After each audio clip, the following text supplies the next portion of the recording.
अक्टूबर को हुए हमले को लेकर ये ईरान की बहुत बड़ी वार्निंग है।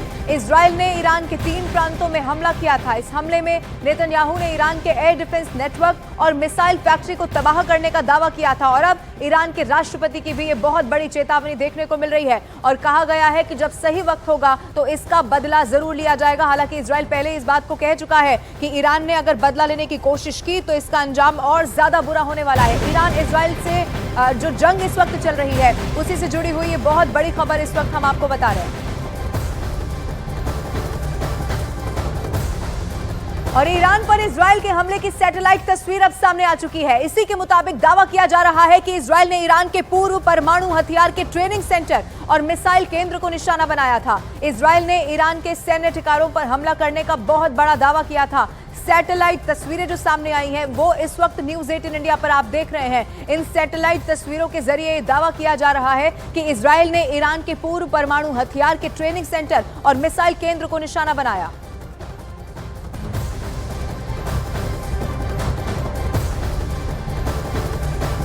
और इस वक्त पूरे ईरान के हर गली मोहल्ले में सिर्फ एक ही चर्चा है और चर्चा इस बात की है कि ईरान के supreme leader Ali Khamenei Israel पर पलटवार का ऑर्डर कब देने वाले हैं। इजराइल को करारा जवाब देने के लिए तेहरान में सेना के टॉप कमांडरों की मीटिंग पर मीटिंग हो रही है और इन सब के बीच अमेरिका ने ईरान को धमकी दे दी है कि अगर उसने अब इजराइल पर हमला किया तो उसे अंजाम भुगतना होगा। अमेरिका की चेतावनी के बाद भी परमाणु बम गिरने के खतरों के बीच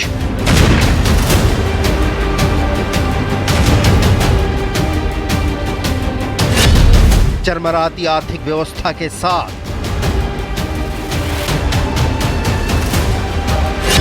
और सबसे बड़ी बात की तबाह हो जाने के अंदेशे के बावजूद ईरान इजराइल पर कर रहा पलटवार की तैयारी।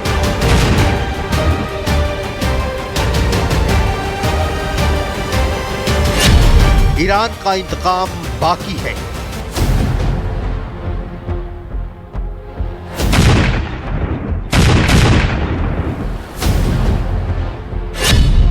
ईरान की संसद में शपथ बदला लेकर रहेंगे।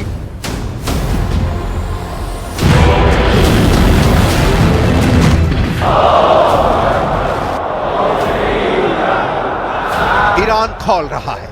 Supreme leader Ali Khamenei meeting पर मीटिंग कर रहे हैं।